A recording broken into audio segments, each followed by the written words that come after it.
Welcome on into the Wolverine podcast here on Monday, February 3rd. Crazy. We are already in the month of February. This 2025 is already 1/12 of the way through. It's flying by. Anthony Broom here with Clayton Safey. We're told, a little dispatch here, Chris Ballas will be joining us eventually here. We'll see when he's able to hop on. But we got a lot to get to today, whether it's, I guess, to put it nicely, a weekend of missing out on a couple more transfer portal targets on the offensive line. We'll talk about what looks like the winter portal haul for Michigan here. On this episode, we will discuss also Michigan basketball's 2-0 week, big week this week with Oregon at home, and you head to Indiana on Saturday. And then, of course, like we do at the end of every Monday show, we will take your questions, and we have a lot of them over on our message board. And I guess that's where we'll start. You can join our message board, join the Wolverine.com, get yourself behind the paywall using promo code UM1. They'll give you 2 months of access to our site for a single dollar. Clayton Safey has long been trademarked saying it's the best deal in America, and I'd be hard pressed to disagree with him. So UM1, 2 months of access for $1. That's going to get you onto our board. That's going to get you news, analysis, anything with that green little icon next to it. When you go to the Wolverine.com, this will cover that. So, of course, we're brought to you today by ourselves. We are also brought to you today by our pals over at Homefield Apparel. Use that promo code Wolverine for 15% off your first order over at the good brand. A lot of great stuff over there, whether it's the vintage inspired hoodies, crew necks, t-shirts, long sleeve t-shirts, joggers. I've got a pretty sweet dad hat with the mesh back or the mesh backing to it. I guess that's more of a trucker hat. Shame on me for not having the terminology down, but use that promo code Wolverine for 15% off your first order today. Also, they just released the hockey rinkside hoodie. Super sweet. That promo code just in time for you to get your hands on one of those. So head on over to homefieldapparel.com today. Clayton, happy Monday. Welcome back. I guess where do we even begin today? Just another weekend in the books, and now we're in February. Yeah, I guess we could start with, the way you phrased it there at the beginning, missing out on transfer portal targets. I was kind of thinking about this a few days ago. You don't really lose out or miss out on guys anymore if you're like a program like Michigan, because you can kind of choose to be in the mix as long as you want to and some of these bidding wars. But when the price goes past the point that you're willing to pay for a specific talent, knowing that you have to take care of all positions and a bunch of different players on your team, then you kind of, bow out, so to speak. So it's somewhat mutual. And I know you were referring there to Pat Coogan and Rocco Spindler, the two Notre Dame offensive line transfers who Michigan's not going to get. Coogan goes to Indiana, where his girlfriend is a student, was a student, whatever the case is. And then Rocco Spindler, who ends up at Nebraska. It was reported by Sean Callahan of Husker Online that Virginia was willing to pay over $1 million for Rocco Spindler. He put in a pick for Virginia to land him, and then he ends up at Nebraska. Just, deductive reasoning would tell me that he ended up getting quite a bag at Nebraska, and good for him and good for Nebraska. But there's so much that goes into these portal recruitments these days, especially portal, right, over high school. So, yes, Michigan loses out, but I feel like it played a part in choosing to lose out, if that makes any sense. And, hey, might be the wrong decision, right? If the offensive line struggles, you don't have depth, you don't have good talent in the interior, you could say, hey, why didn't they pony up and win a bidding war for one of these guys like they have for some other guys? That's fair to question, but I think that, to a certain extent that they could have gotten more involved if they wanted to. There's a couple directions we can go with this. The first would be, just missing out on the players, or missing out, whatever you want to call it, mutually deciding It's not a fit, whatever it is. No Rocco Spindler, no Pat Coogan. Coogan, to me, we talked about, I think maybe in last week's show or multiple times in conversations on the message board.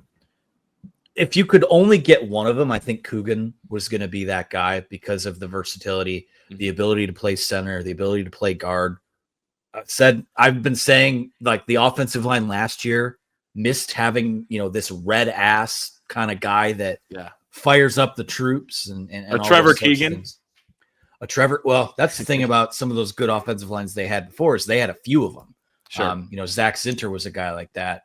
The centers that they've had, the Drake Nugents of the world, the Olu Oluwatimis. These are guys that were either alternate captains or essentially de facto captains of that offensive line, which has so often been the heartbeat of this team. To not land either of them, it's a disappointment. And that goes into the second aspect of maybe what I wanted to discuss and address here is that, listen, they made a couple of transfer portal additions on the line in Brady Norton, who, On3 ranked him as an interior guy. Seems like they're going to give him a shot to stick at tackle. Lawrence Hattar from Ferris State. Again, we've talked about him, a guy playing up from D2s. Doesn't look like he's going to be able to participate in spring ball, so more of a summer addition there. The question is, did they do enough? Now, there's a couple ways you could go about that too. Like, what does that mean? You're looking for this aggregate sort of goal of what you want to be as an offensive line. I think it's pretty clear. Like, if they want to reach those goals, if they want to meet that standard that has been set, it's pretty clear that story is going to be written from the guys that are already there.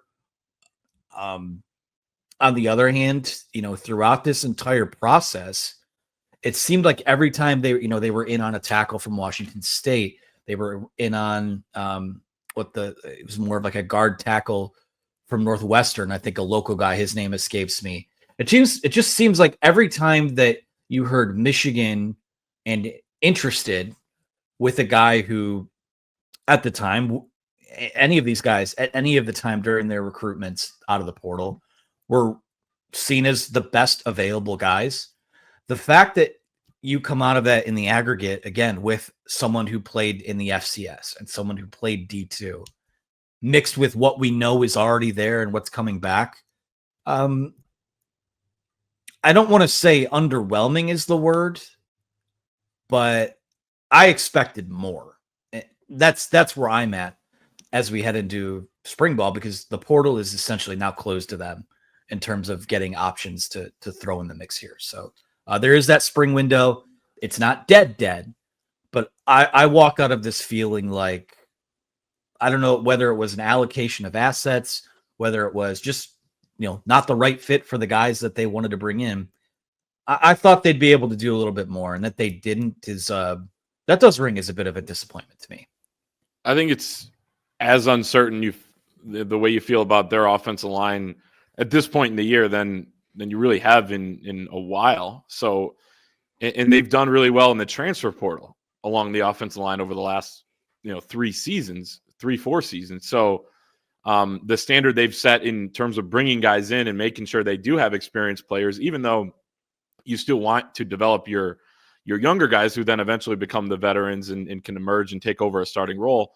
They've done a really good job of that in the past. So I think it's a little surprising they didn't add a little bit more on the offensive line in this portal period. Again, like you said, we'll see what comes about in the spring. It's a little dicey when you wait for that, though, because you don't know what kind of talent is going to be available. Of course, there's back channels and things like that.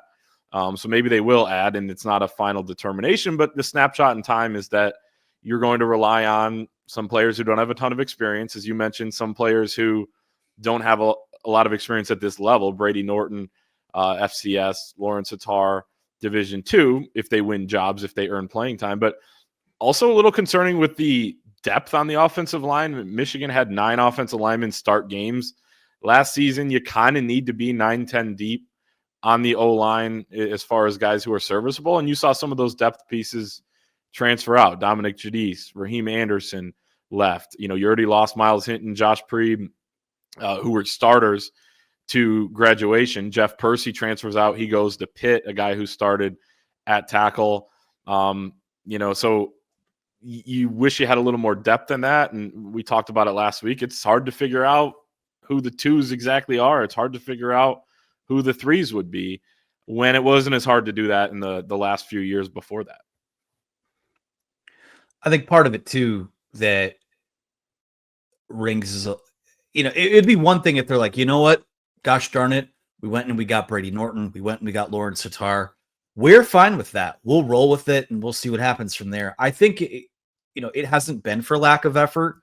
So the question I have, or the question I mean, if the microphones and the cameras were off and you're talking to someone responsible for making those sorts of decisions or being involved in things like this, I would ask, like, what happened? Like, why were the efforts made to that extent, but you weren't able to close the deal? I think that's a bit of a question for me. And I go into it now where, again, you look at the quarterback situation last year, no matter how much we talked about it and said, yeah, I'm not really crazy about what they have here, but, maybe you get some improvement there. Maybe this happens.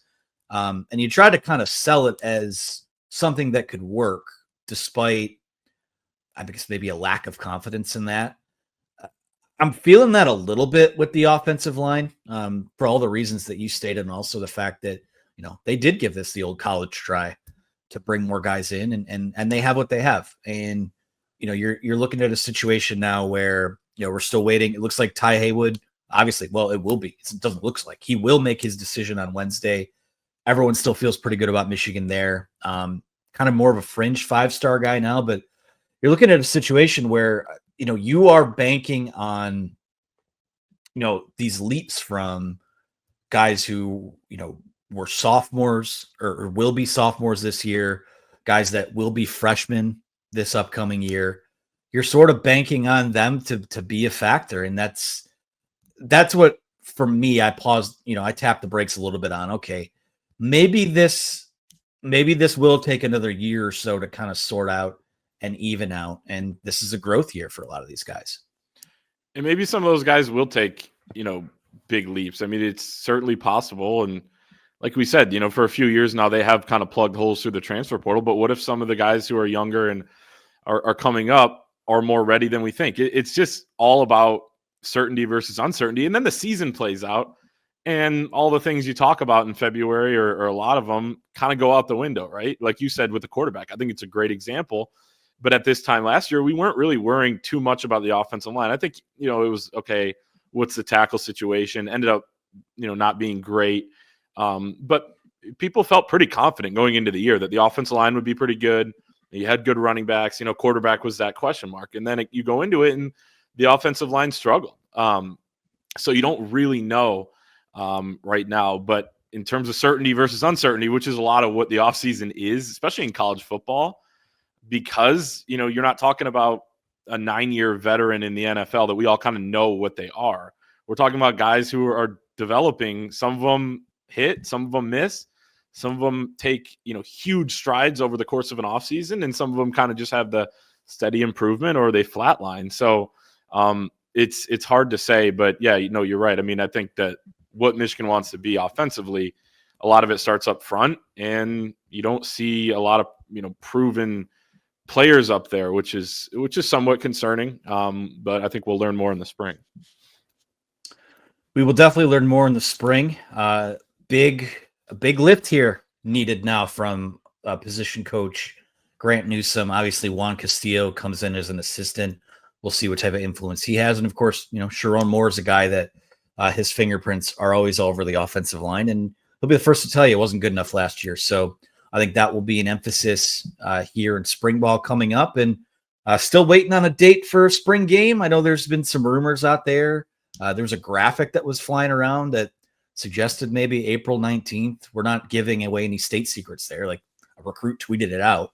So we'll wait for official confirmation on that. But those gears should be turning pretty soon here with spring ball. And now that, I guess I'll wrap with this, now that this winter portal haul is over, appears to be over. I don't think there's anything else out there at the moment. I mean, what do you make of the haul? Relative to, I guess, maybe not so much what your expectations for it were, but we've seen how they've augmented needs on the roster the last few years. How do you feel like they did with this class? I think they did really well.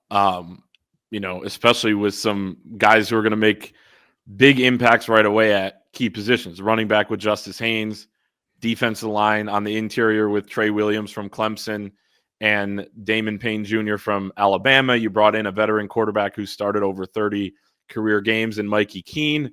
We mentioned the offensive lineman, but you brought in a safety with a lot of experience in TJ Metcalf from Arkansas, wide receiver who's been productive, and Donovan McCulley. I know we've talked a lot about receiver and how, not quite sure what that group's going to look like. So, but you still did bring some talent in there.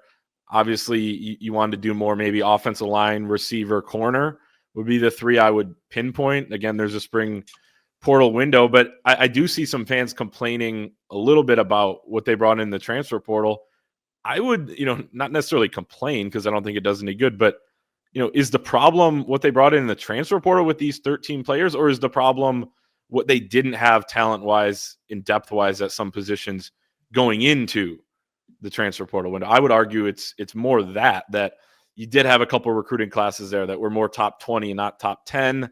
There was a clear drop-off in talent, especially offensively, after a bunch of guys left for the NFL following the 2023 season. So I'm not blaming what they did in the transfer portal. It was pretty impressive, again, especially at a few positions. Still more work to do, potentially. And still more work to do from an overall program standpoint, recruiting high school guys, developing kind of what that's kind of the backbone of what they want this to be. That's going to take more time. This is a little more immediate, and I think they did pretty well. I would agree with you. I'm not a big fan of doing grades or anything like that. Because give me a grade. Why? Oh, I'll throw B on it. Like B feels fair. Like you didn't. Yeah. It seems like B is like almost the new C plus. I'd just throw B on it, I guess. I love how you said you don't give grades, and then I could get a grade out of you in like 4 seconds. Well, I'm a content man. You just ask, I'll provide it. They did a good job. I think something that, and we'll see how it changes with subsequent, off seasons. The roster limit has played a part in it. The revenue sharing is on the way. The NIL is better, but I think a lot of people would tell you still can get even better. But I think when you look at, if you want to take Sharon Moore and Sean McGee as kind of this brain trust to execute this vision of what the program's going to be, we've talked about it a few times. The bones of these teams are going to be built via high school recruiting. And I think one of the reasons that there was a drop off last year was because, those 2020, was it the 2022, 2023 sort of class, not the 2022 class. You're going to have 4 first rounders out of that group, but yep. You needed guys from like that 2023 group to start playing more of a role. And they'll need that even more so this year as those guys are now juniors. And, it just goes to show like those years when we were talking about, when they're gearing up for these playoff runs and all that, but the recruiting wasn't great. This was the flip side of that, which you don't trade that path for anything in the world. You've got a national title to your resume because of that. But I think you come out of this year with, I don't know how much the class will move up if/when Ty Haywood commits, but you got a top 10 go up class. To 6 if they add him, number 6 in the country, which is you go up to 6. That was a projection by Steve Wiltfong. Yes. Okay. Well, you stack a couple of those in a row, and all of a sudden, you have something that is sustainable, and you can go to the portal to just kind of pick your spots, fortify the depth in some areas that, there's always a couple surprise areas. A guy doesn't pan out here, a guy moves on there, and then get aggressive when you have someone you really want, like they did with Justice Haynes, which was, again, that shows that when there's a guy they're willing to play that game with, they'll play the game. It's, it's just all part of the math and the calculus of it. But are they better this year than they were last year? I don't know yet. I think that there are areas in the aggregate where obviously if you slide just a little bit on defense, but your offense just carries so much more weight than it was able to this past year, that changes the whole math of it. But right now you have to feel pretty good about it. And we'll see where it goes from there. But I'll maintain that I think next year is probably a year where you're, if not just fighting for a playoff spot, maybe you get into that 12-team playoff and see what can happen. But, in terms of true, like they are in it to potentially win it, I do think 2026 is kind of where that window opens for me. I don't know how you feel about that, but with the way that this build is going right now, that seems like a logical timeline. In quarterback wise alone, I think that's kind of the trajectory. And you start thinking, and you started to do this, back in like 2020, 2021, you're thinking, oh, when JJ's a junior, or when JJ's a sophomore, and you have some of these guys that become upperclassmen from these great recruiting classes, and then you kind of have these stud freshmen, sophomores, depending on what year you want to talk about, like Will Johnson, Mason Grant. You can start projecting it out, and I agree with you that that's kind of the timeline. But at the same time, this is a really big season coming up for Sharon Moore and Michigan, probably less crucial for them to prove a lot, although every year is huge, than maybe it would have been if they didn't beat Ohio State and Alabama to finish off the season. But still, I mean, every year you got 145 under your belt if you're Michigan football. Every year is massive, and they're coming off of what was somewhat disappointing. Sharon Moore talked about it directly after the Alabama game in his press conference. He was asked about some of the really good things they did on that day, and he actually steered the conversation towards what he wants to improve going forward. So he knows that he wants to be a lot better next season. So it's a big year, but at the same time, if they can kind of just continue to build that foundation, then I think people will be happy with pretty good, steady progress next year, and then really taking off after that, considering you could have a Bryce Underwood as a sophomore, junior, that sort of thing. Yeah. No one's going to care that they beat Ohio State and Alabama if they come out next year and go 7-5 again, right? Like the way to keep building off of this is to take the baton from how this year ended and get better. And that doesn't mean that you have to go 11-1 or win the Big Ten or anything like that. But, let's see them get to 9-10 wins again. And then you feel good about how that season ended. And then you take the baton into 2026 and, maybe you're a little more, maybe you get development from areas you didn't expect to, and you can go in the transfer portal next year and maybe be a little more aggressive about, hey, maybe we're just a piece away here or a piece away there. But I like how the off seasons come together. I thought there would be maybe some more staff changes. There was just the one with Chip Lindsey coming in as the offensive coordinator and quarterbacks coach. It seems like we're out of the woods with the Wink Martindale stuff. It looks, all the indications are that the Saints are going to hire Kellen Moore, the Eagles offensive coordinator, after the Super Bowl. And, the link with the Saints and Wink was if Mike Kafka had got the job, which doesn't seem like that's going to happen. So I think I could say this maybe as of February 3rd. I think that things are stable, and outside of Ty Haywood, there's nothing really else to add before or after spring ball. But overall, I think it has been a pretty productive it's been a couple months at this point. And you like how the season ended. You like how they identified, maybe the biggest change to make, which was at that offensive coordinator spot. And you go from there. Yep. I think they'll add after spring, but I think so too. Yeah. We'll see what pops up there. I remember last off season, everyone kept saying, "Oh, this spring portal, it's going to be absolute chaos. Just wait." And really wasn't, but you still found a way to add some good players. You rounded out the safety rotation. You added a guy like Amir Hall.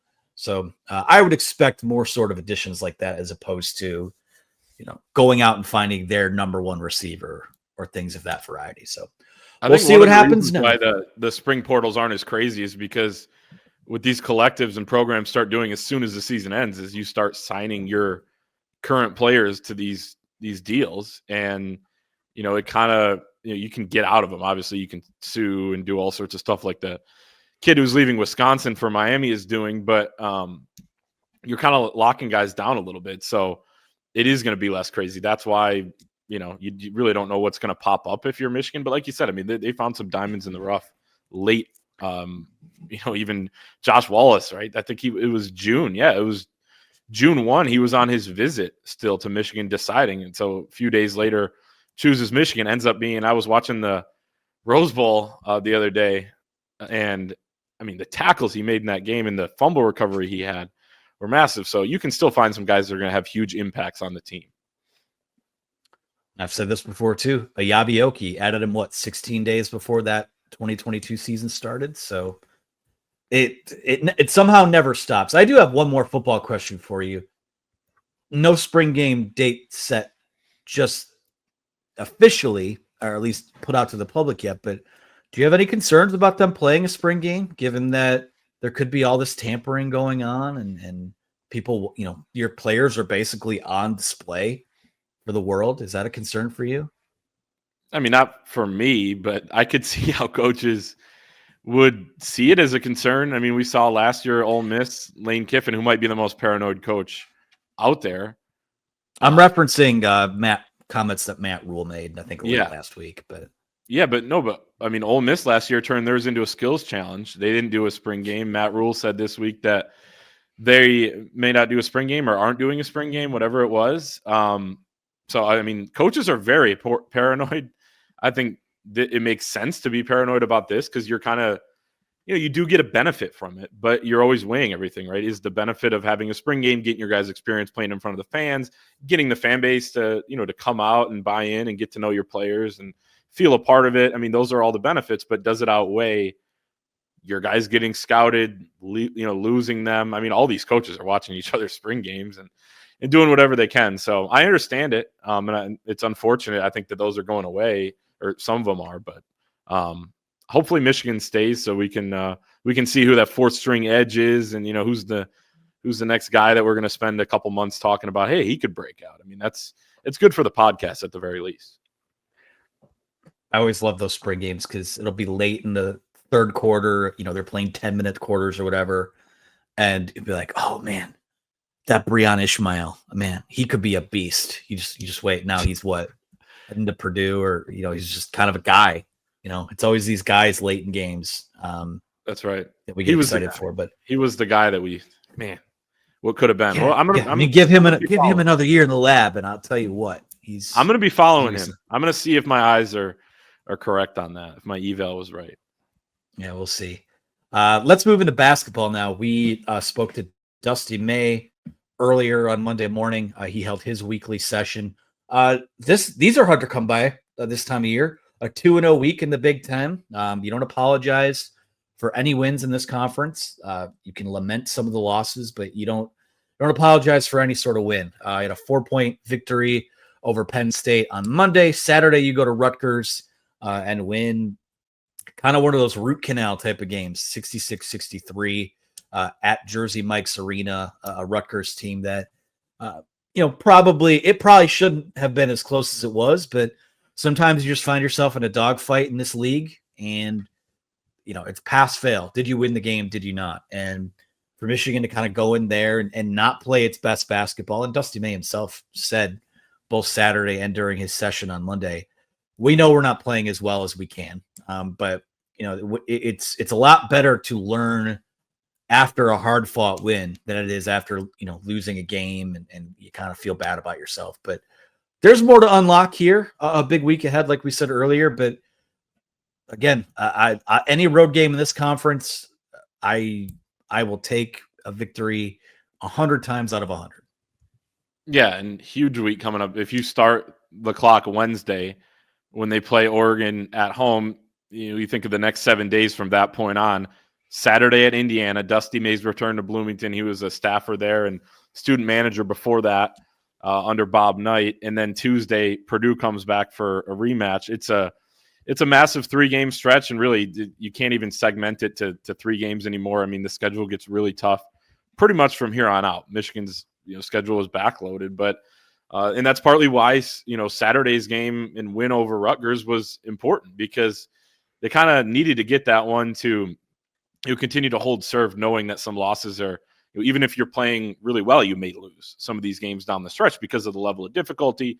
You're going on the road to some hostile environments. I mean, even the road game at Nebraska doesn't look as easy as maybe you thought it might be. They're playing really well right now. 2 big wins for them this week or last week. So, you think about going to Rutgers, playing Penn State. I mean, those are teams that are just trying to kind of muck it up, historically. And, especially Mike Rhodes, he's only in his second year at Penn State, but that's a style of basketball he played at VCU or coached. And you got through it despite it not being perfect, despite there being some foul trouble, despite Vlad Golden being sick. Will Cheddar was sick for the game on Saturday, maybe some others. So, it's life in the Big Ten right now. You have a lot still to work on. The turnovers, the defensive rebounding was disappointing at Rutgers, and those two areas being an issue led to Rutgers taking 21 more shots than Michigan did. It's hard to win when you take 21 less shots than your opponent, but Michigan was able to gut it out and play really good defense, minus the rebounding, and come out with a win. So, like you said, I mean, he didn't sit down there today and he gave an opening statement. He did not apologize for either win, nor should he. And you got to feel good about getting those, because you look around the Big Ten, you watch these games, it ain't happening for everybody every night. There are teams losing games they shouldn't.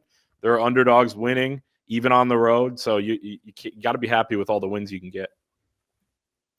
Absolutely, especially the fact that when you look at how this race is starting to break down, there is some separation from the pack just in terms of this is a 3-horse race at the moment. You've got Michigan State. They talk about, no night out being guaranteed. They were undefeated in conference play. They go out to USC, drop their first game in the Big Ten on Saturday. They're going to do followed up with the trip to UCLA on Tuesday, just like Michigan did. They're sitting there with 1 loss. Michigan and Purdue have 2 losses. And I think from there, it's Wisconsin and Illinois, maybe Ohio State too. They're all sitting there with, I think, at 7-4 or with 4 conference losses. And now, you're back in the fight. And that's all you could ask for at this point.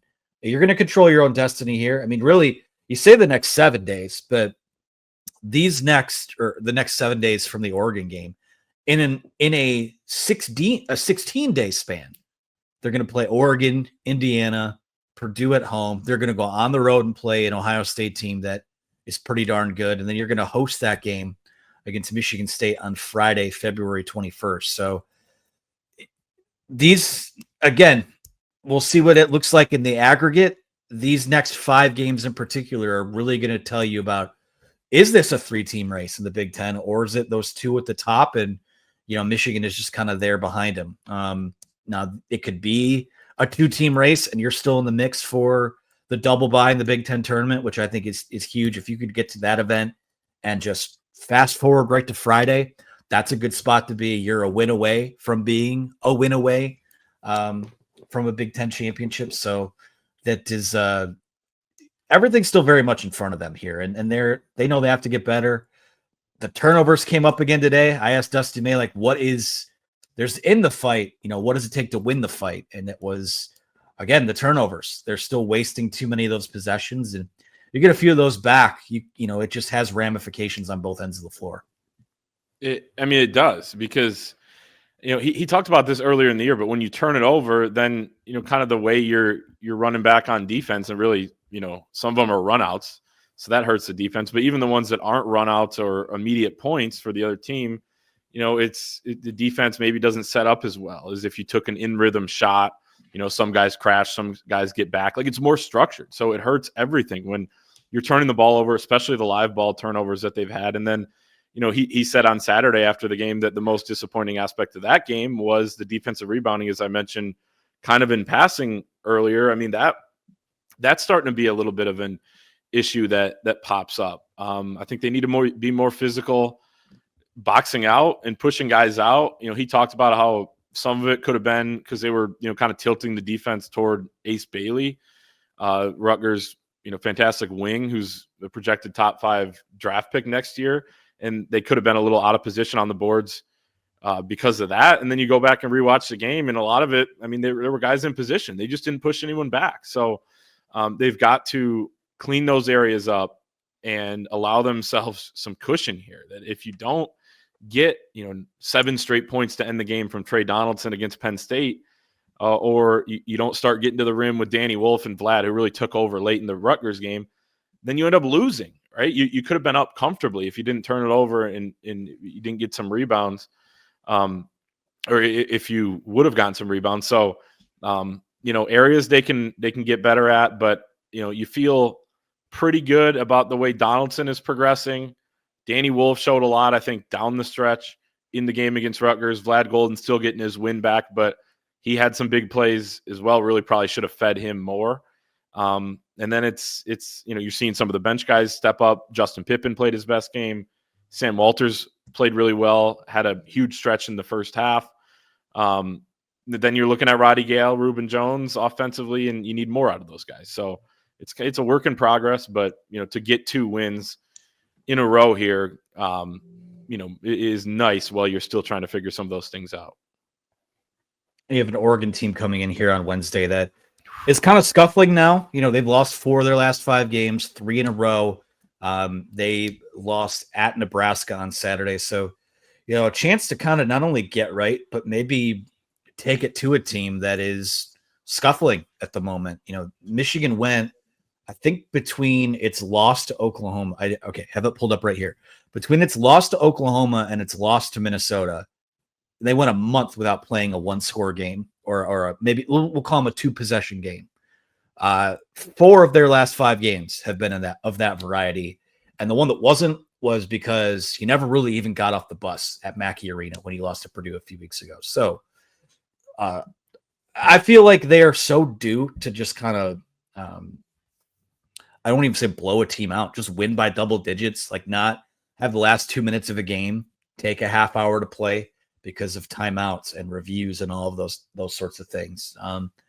This is a big week in that regard. I really think that this is an opportunity before that Purdue game, really before that 3 to 4 game stretch after that, between Oregon and Indiana, to kind of impose your will a little bit, and take the fight to someone. Because I think the adjustment the Big Ten's made to this team is other teams kind of taking the fight to them. I think we're kind of overdue for a momentum swing the other direction. Yeah, and it's a winnable game on Wednesday. And actually, the game yesterday between Oregon and Nebraska was in Oregon. And it's another home game that they've dropped. And they're kind of searching for answers coming in here. So they're probably going to have a players-only meeting, this week before they leave and all this stuff, and are looking for a turning point, a response from a really rough stretch of basketball like Michigan kind of was coming off of the loss at Purdue. You just hope that they're kind of can continue to spiral, and you can have something to do with it, right? You got to play well. But that makes them, this a very winnable game. They're not defending at all right now. And really the offense, not as good as it was early on in the season. They started out 9-0. They're 7-5 since then, or 7-6 now, I believe it is. So you're looking at a team that is really spiraling, a team that was one of those favorites to win the Big Ten when conference play started, but just has not been able to figure anything out lately. It's one thing to lose to Minnesota, but then to lose at home a week later or 8 days later against Nebraska as well is tough. So Michigan's got an opportunity here. You win that, you hold serve at home, and then you have the Indiana game, which will be interesting. But yeah, Purdue and the stretch just goes on and on with difficult games. So I think Chrysler should be a pretty good environment on Wednesday night. Well, it's a 6:30 tip, so hopefully everyone is able to get off work and get there on time, because it could be a good atmosphere and I think a chance to kind of get yourself back on track. So we will close out our show as we do every week with our Q&A segment. This week, of course, not being live, we took them all from our message board. And of course, I'm stalling here because I lost the tab and I have it back. So we'll just roll through as many of them as we can here over the next, how much time do we have? 20 minutes or so.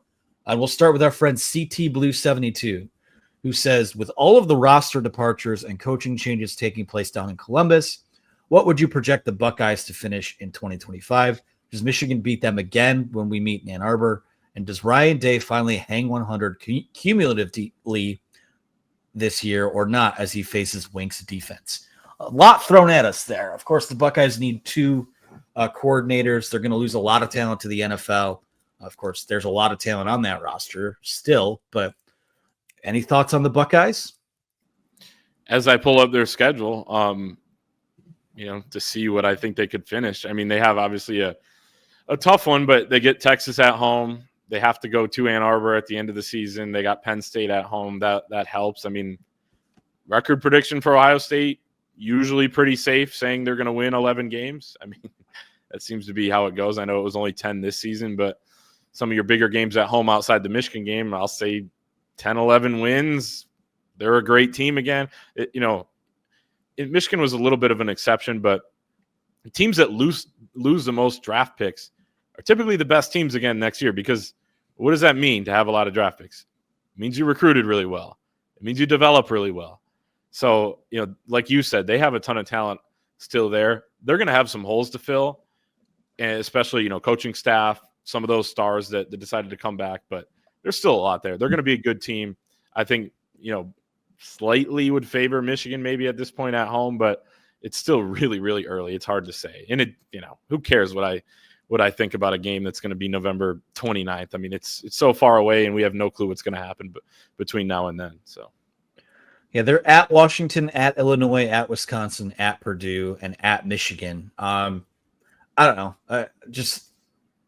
They'll have 10 wins coming in Ann Arbor. I feel pretty confident about that, because that always seems to be the case. Very rarely have we ever seen a Buckeye team come into the game with 2 losses. So it's going to be awesome. The last 2 national champions meeting as Michigan goes for 5 in a row on November 29th. Let's go to one from the new guy, Ethan McDowell. He says, how many of the Big Ten mascots could you, Chris, and Clayton take in a fight? And my question would be one-on-one or cumulatively, because I think the 3 of us, I think we'll probably take down most of them. But he said one-on-one when we got clarification on that. So that is right. Yeah, I guess it's a personal question. I wrote him down. I Googled him here. You want me to read off? So I assume he means there are only a certain amount of teams that have a mascot, but I guess everyone has a nickname. But you got Bucky Badger, Brutus Buckeye, Goldie the Gopher, Sparty, Herbie Husker, Little Red. I think Nebraska has 2 mascots. I would beat the hell out of Little Red. Herky the Hawk, the Oregon Duck, Harry the Husky, Willie the Wildcat, Boilermaker Special, and then Traveler, which is a horse that USC has, like a live horse. So I think I'd beat most of them. I think the Husky and Wildcat are tough. Husky, you could, I don't know, wild Husky or a domestic Husky. Yeah, I mean, I could charm a Husky, but I can't charm, a Badger. A wild Badger is not. Badger stuff. A Wolverine, for that matter. That's maybe as fierce as anything on that list. Absolutely. So I'll say a few. What about Sparty? He's all just foam muscles. That's all he is. So thank you, Ethan, for the question. Let's Sam L17. Let's throw it outside Michigan for a second. What do you think of the Luka Doncic trade? Baffling. Yeah, it makes no sense to me. I mean, I'm not a NBA's rigged, sports are rigged type of guy, but when you hear about how the NBA has a ratings problem, and then all of a sudden a top 5 player on the planet gets traded to the sport's most iconic brand for a box of Cracker Jacks, and I know no disrespect to Anthony Davis, but yeah, he's incredible. But I mean, wait, so you are buying into the conspiracy? I'm not buying into it, but I can see why people would feel that way. I think it was just absolutely an idiotic move, but it's unbelievable. It's unbelievable. I mean, Shams had to tweet that he didn't get hacked. Yeah, that was wild. That pretty much says it all. Yeah, I mean, the only thing, and make no mistake about it, Chauncey Billups was no Luka Doncic, but when the Pistons traded Chauncey Billups for Allen Iverson at the time, that was probably the most shocked I'd ever been at a basketball trade, just because AI was over the hill and that wound up. This is what blows my mind. And again, I'm not taking shots at other brands or anything like that, but if you go into the Pistons team store at Little Caesars Arena, they've got a number 1 jersey in there, and you're like, hell yeah, Chauncey Billups, right? It's Allen Iverson. I think Mitchell and Ness makes the jersey. It's like, Really? how is Allen Iverson part of like the Legends whatever collection that they're selling at the team store at the arena? That makes no sense to me. I feel like it's kind of a fad to like get a jersey of somebody for a team that like you forgot they played for. Well, I have one better for you then. Give me a red number 84 Pistons Chris Webber jersey. See, that would sell. That would be sweet. That would sell. And there's some crossover appeal there because he's a Michigan guy, obviously. But yeah, the trade was ridiculous. Yeah. What else you got? Well, by the way, this trade is like 50 times more surprising than the Chauncey AI trade. Oh, goodness, yeah. I mean, I don't know. I have to imagine because Mark Cuban he's not the majority owner there anymore. So, I mean, I know he still has a stake in the team, but I feel like if someone asks him about that, he's probably just like, I can't say anything. I'm not in charge anymore. Right. So, but Mark Cuban once said he was more likely to divorce his wife than let Luka Doncic not be a Dallas Maverick. So, I'm fascinated by all this. There's going to be a 30 for 30 on this trade one day. 100%. Yeah, I see that going 2 very different trajectories there. That's been NBA talk here on the Wolverine podcast. Let's go to Hair Barb B, who says, I guess Hair Barb. That makes more sense. Week 1, who are the starting wide receivers for Michigan versus New Mexico? Yeah, we did this last week. I would go with, well, it depends on what are you in 11 or are you in 12 personnel? But I'd go with Donovan McCulley and Frederick Moore. It's probably a little disrespectful to Peyton O'Leary because he played more than Fred Moore this past season. But I think I see a jump out of him just because he's younger, he's shown some flashes here and there. So I guess I'll go with those 2. And then if you go slot, I'd go with Samaj Morgan right now. What about you? I like it. I'm in lockstep there. Let's go to, we didn't even mention this. Jamar 1123 says with Biff Poggi coming back. Biff Poggi is in the Michigan directory. We don't have a title on him yet. Don't have an announcement or anything officially. But does Biff need a title? I mean, come on. No, Biff, you can make up whatever title, mayor, whatever it is. But Biff is back, so that's great. Jamar wants to know, with Biff coming back, who will benefit the most between Coach Moore and Coach Newsome? Which position groups or players will benefit the most with his return? Thank you, and go blue. That's tough because I don't know, and this might just be on me for not being up to speed with the Biff Poggi lore to a certain extent, but I don't know that he has like a positional sort of expertise. I think where his value was for Jim Harbaugh was, hey, he's a right-hand man. He's kind of like the liaison in the building.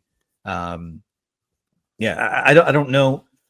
I don't know who that benefits most. Maybe it does benefit the offensive line more because you're taking a little bit off Sharon Moore's plate. Sharon Moore can now put a little more on his plate in terms of working with the offensive line. I don't know. Do you have thoughts on that? Yeah, I think he's going to help with the offensive line. I think he did before. It's kind of his background was an O lineman at Pitt, and I think he worked pretty closely with Sharon the last time around when he came back in 2021 for 2 seasons, and then goes to Charlotte and wears the cutoffs on the sideline. But I mean, overall, I think Sharon Moore is going to benefit the most from this. I think that's a big reason why he would want him back, and he actually said publicly he wanted him back, and then now it looks like he will be. But I was rereading the piece that Bruce Feldman did on Biff Poggi in late 2022, right before he left for Charlotte. And I mean, just some powerful stuff on the impact that Biff Poggi had on this Michigan program. I mean, Biff told Jim Harbaugh, like, hey, don't go in every offense and defensive meeting. I'll sit in some of the meetings. I'll let you know what you need to know.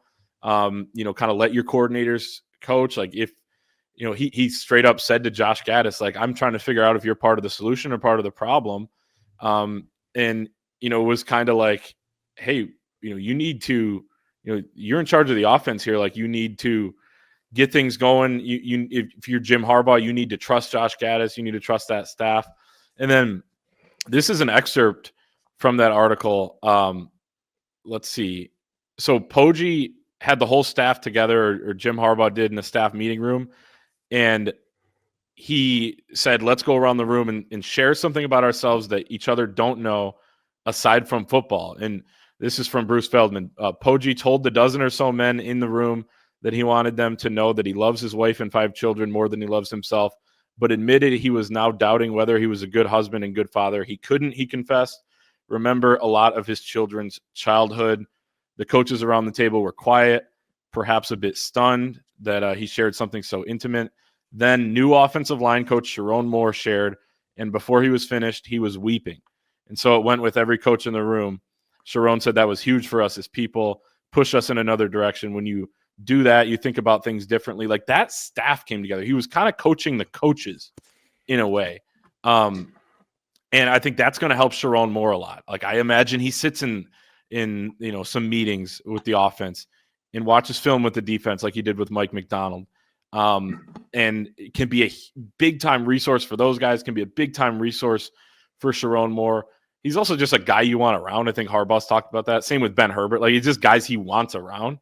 If you have that stamp of approval, I mean, you got the stamp of approval from me as well. I mean, he's just an all-time dude, smoking cigars, cutoffs, everything. I mean, to have him back, I think is really big. It's something that you're not going to be able to measure. We're not going to know for sure what the direct impact of Biff Poggi coming back is, but there will be an impact. There's literally no question about it.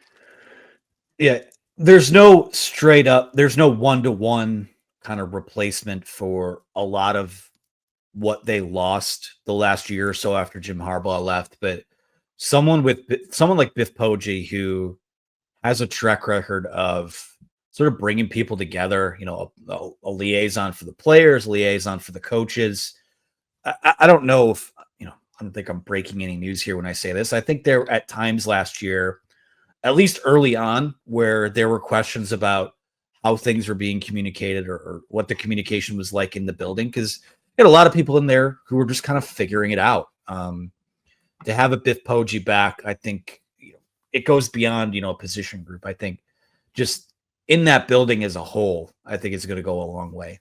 Because when you know how to talk to people, when you know how to get people to kind of find that synergy with each other, I think that's an important trait to have. So a little long-winded on Biff Poggi, but I think important to say that I think that will have a pretty decent impact. Blue Thunder 24 wants to know, because he is in the directory as a sponsored affiliate, and he wants to know, is that a different way of saying consultant for Poggi? I would assume, I don't know what the title means. I don't know if that is an official title or anything like that, but no, I think I think it has to do with payroll. Just from what I observed over the years, looking at the directory, like, scouring it for this or that, and who's on staff, who's not, and they just throw in some analysts here and there as opposed to announcing them officially. So I think you and I have kind of been back there quite a bit. I think it's more of a payroll thing, like who's paying him, who's he technically with, sponsored affiliate. Not sure what the affiliate would be, but no, I don't think that's a title or anything. I think he'll probably be associate head coach again, I would assume. Or, again, it doesn't matter what title you give Biff Poggi. This guy's been incredibly successful at everything he's done. I mean, he's a self-made multi-millionaire, running hedge funds and everything. I mean, there was a book. I took a coaching class in college, and we read a book that he was quoted in, like, all over, when he was a head coach at Gilman High School, about these unorthodox ways that he was able to, build up these programs and build the character of these kids and, really guide them throughout their lives and be a mentor. So Biff Poggi is kind of a living legend in many different walks of life. And again, huge to bring it back. So who cares what his title is? We'll find out. I'm interested to see what it is, but either way, huge impact, I think.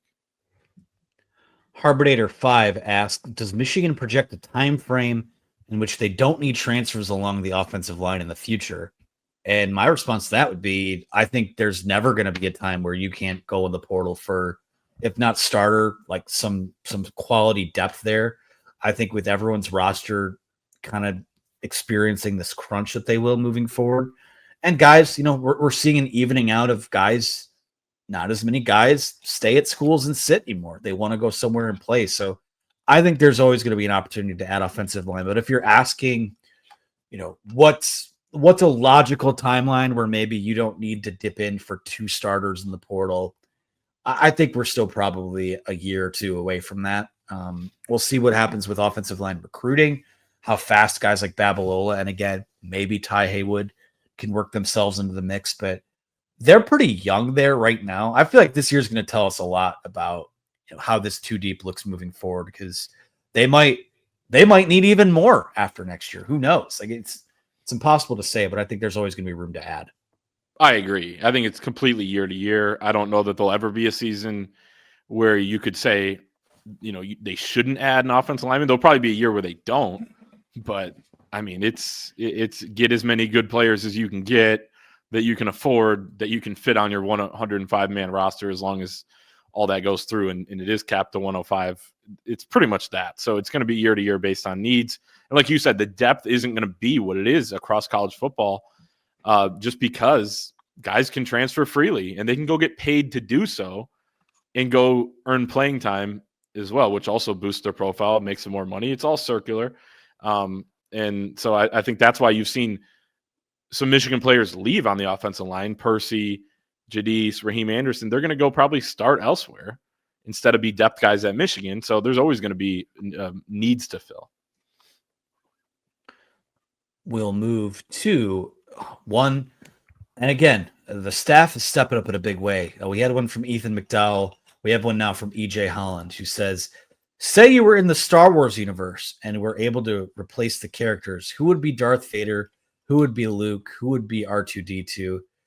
Pick characters for me and Ethan and for another Michigan beat writer. I'm not going to read the rest of that question. Again, use that promo code UM1 to see the rest of what EJ asked on the message board. But first off, Clayton, I mean, do you have any Star Wars? Can you do enough to place people in characters, or no? This is a burden that will fall on me? I was about to say, this is all you. I've seen a lot of them, but it's just, I'm not an expert. I don't know what's going on. Say you were in the Star Wars universe, able to replace the characters. I would say EJ is probably closest to Darth Vader, only because like Darth Vader is ruthless. He does not hold back. He does not pull punches. But I do think that there is a kind, tender soul in there somewhere, and someone will bring it out one day. But it is there. Ethan, Ethan kind of looks like Luke Skywalker, so I'll just put him there. R2-D2, yeah, that's all I got for now. I'd have to stew on this a little bit more, but those are my answers on that front. Thanks for giving me the space to do that, Clayton. We'll ask this one from Ohio Wolverine, who says, what changes do you expect Chip Lindsey to make to the offense, specifically the passing game? Is there anything he will do that we haven't seen in the recent past? Well, something that we haven't seen most recently is they did not have a single 40-yard pass play. They were the only team in the FBS to not have one this past year. I think you're going to have a couple one of those, maybe as soon as the opener. He's got a track record of generating, kind of these explosive plays. I think that's going to be the biggest change. Is he going to be able to do that with the guys that they have? That's the biggest question. But, your talent at quarterback is so much higher than it was last year. I mean, it literally, you went from, and again, no disrespect to the guys that were there, the gutter, probably the worst quarterback room in the Power Four, to you've got a guy now in Mikey Keene who's got all this experience, and you've got the lotto ticket of the number 1 overall recruit who, I mean, talk about worst to first. I mean, that could be flipping that on its head could be a major, major thing for Michigan. But to me, that would be, I think there's going to be a little more creativity and also probably a lot more bubble screens too, which might drive people crazy. I think that he's going to use the word creative in his press conference when we get him to use he'll probably use just like every offensive coordinator does, right? Creative, balanced. We're going to be smart, physical. We want to run the football. Precise. Defense, it'll be aggressive if you hire a D coordinator. That's what you get from them. So we'll see. It remains to be seen. I think they will throw the ball more, for sure, for the reasons you mentioned, and it feels like it's more in his DNA as well. But yeah, I mean, it's clearly you'll throw it more just personnel-wise anyway. But and you had a couple games in there where you threw it like 12 times. So, I mean, those numbers are going up, and they're going up because I think that he's a little more again, it's in his DNA to do so. So, last one here. This is from Jay Schultz, who says, over under for combined wide receiver / offensive line Michigan gets in the spring portal. He sets it at 2.5. Are you taking the over, the under? Wide receiver, offensive line, I think they'll get one of each. So technically that would be, I mean, it's not technically, that would be under. How do you feel about that? Yeah, I could definitely, this is a good line because I could definitely see a world where you get a tackle, guard, and a receiver. But betting on it, I would take the under because who knows? Maybe they go no receiver and then it's a tackle and a guard. So then that's only 2. There's less upside with the over. Like they're not going to go get 5 total, right? So it's pretty much between 1, 2, and 3. So I feel safer going with the under here. He says if you set the over under, what would you put it at? 1.5? Is that maybe 2? But then you leave yourself open for a push. Yeah, we don't like that. Push is a win, though. To be honest, we'll see. I mean, again, there could be some. I mean, they have 15 guys accounted for at wide receiver right now for this next season. So I don't know that you're necessarily adding to that number. I think you could lose a couple guys off that number after spring ball. We'll see. I just don't. Right now, it's tough to picture adding more than one each at wide receiver and on the offensive line. That'll do it for us. I scrolled, looked for one more, make sure I was not missing anyone, but we covered a lot of ground here. Thank you guys for a great batch of questions this week. Be sure to like this video if you're watching on YouTube. Subscribe to the channel for the latest shows that we do. EJ is going to have some stuff recruiting-wise, press conferences. We've got pretty much all angles of it covered. So head on over to the Wolverine YouTube channel. Click like below, like this video, subscribe to the channel. Use that promo code UM1. Get yourself on the website for 2 months of access. It's a single dollar, $1, best deal in America. Use promo code UM1 to get yourself in at the Wolverine. For Clayton Safey, for our producer Megan, behind the curtain, I'm Anthony Broom, and we will talk to you again next week.